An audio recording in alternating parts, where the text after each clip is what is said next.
All right, welcome back to Salt City Counseling, everybody. This is my latest installment of Healing Narcissistic Trauma. If you're new here, my name's Scott Carter. I'm a licensed therapist. And I usually publish my Healing Narcissistic Trauma videos on Sundays. This one is late. I had a crazy weekend. I had many other things that required my attention and my priority. So here we are on Monday, and if you're watching this down the road, you won't even notice. If you're watching in real time and trying to catch these week by week, sorry about the delay. You'll be fine. And I got a new mug, by the way. I'll explain this a little bit. This is I got this mug custom made, not to, because some people see this and they go, "Oh, that's mean." And the truth is, this is not supposed to be mean. This is supposed to differentiate what's my problem and what's your problem, and have boundaries, right?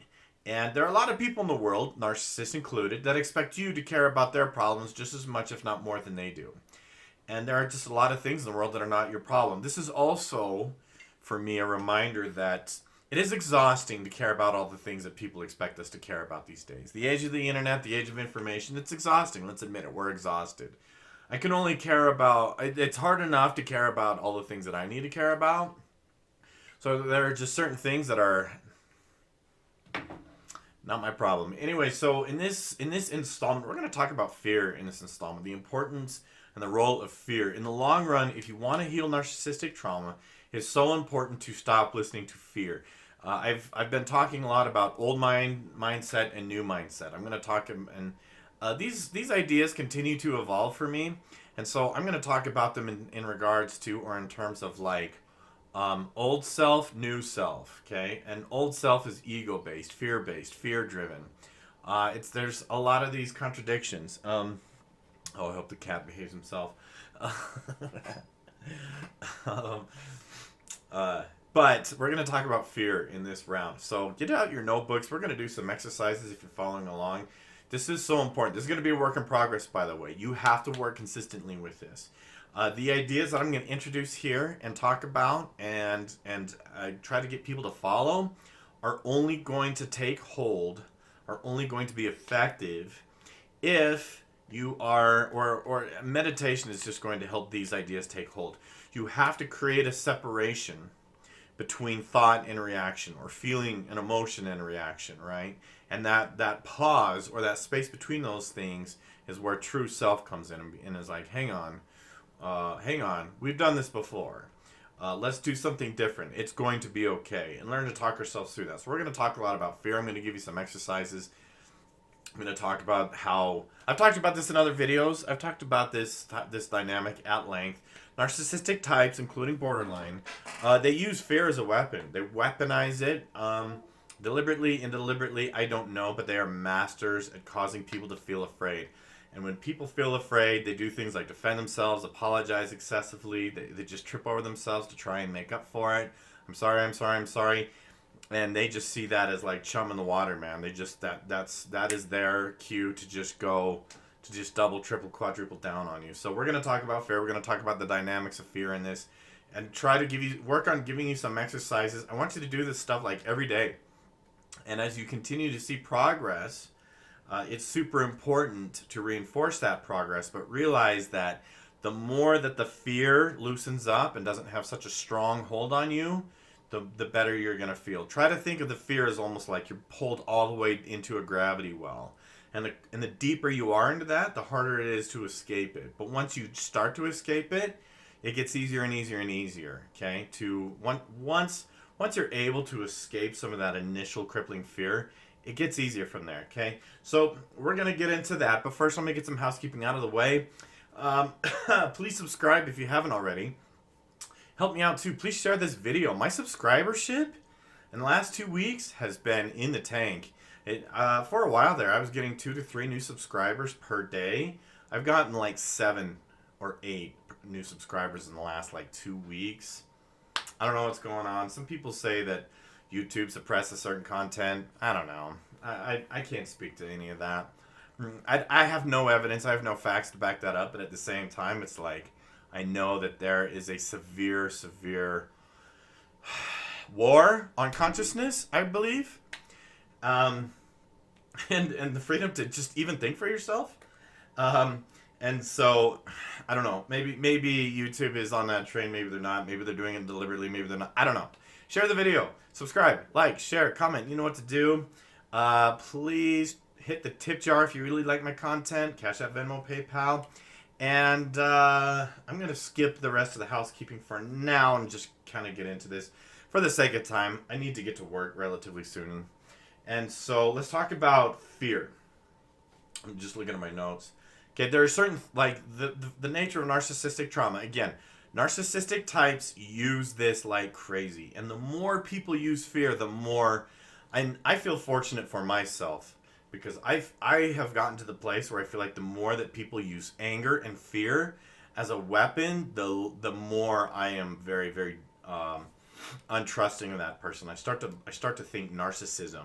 Maybe not even necessarily narcissistic personality disorder, because I also believe that narcissists at the core, they have like outside of them, they're surrounded by their henchmen, their flying monkeys. I've talked about this in other videos. You can go watch them.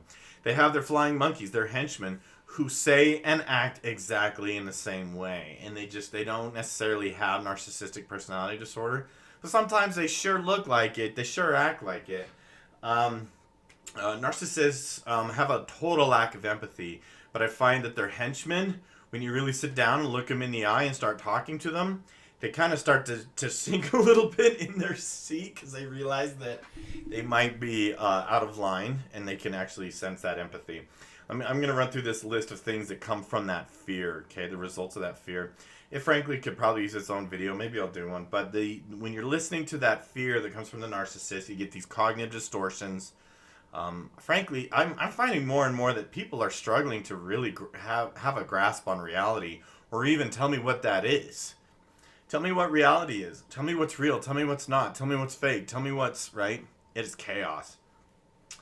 But fear will only make that worse, okay? Lots of contradictions, cognitive contradictions. Constant worry. Worry. Even people that don't have narcissistic trauma worry all the time. Worry has a tendency to cluster. The more you engage in worry, the more you're going to worry. Worry does nothing other than make you worry some more. Feeling crazy. Going crazy. I talked about that spinning mind, that frantic mind. The more you listen to that, the more mentally ill you're going to be. That's just the brass tacks. The more you listen to this frantic, worried, chaotic mind, the more and more mentally ill you're going to be. That's just the truth. As a clinician, I can tell you undoubtedly that is a fact. The purpose of meditation is so that we're not engaging in those thought processes anymore. Okay, but tons of self-doubt and the lack of confidence in all of this. Okay, so here's what I want you to do. Okay, here's the thing about fear is that people are afraid of fear, and there's that old saying, I think it came from FDR, we have nothing to fear but fear itself. And when I was young, I was like, what does that even mean? It just basically means that fear is an illusion. Fear feels scary. If you think about the narcissist in your life, what is the worst they will actually do? Or borderline personality disorder, what is the worst thing that they will actually do to you? And most people, and I know that there are ones out there that are physically dangerous, will physically harm people. I get that. But for the most part, people just tell me one thing. They'll get really upset.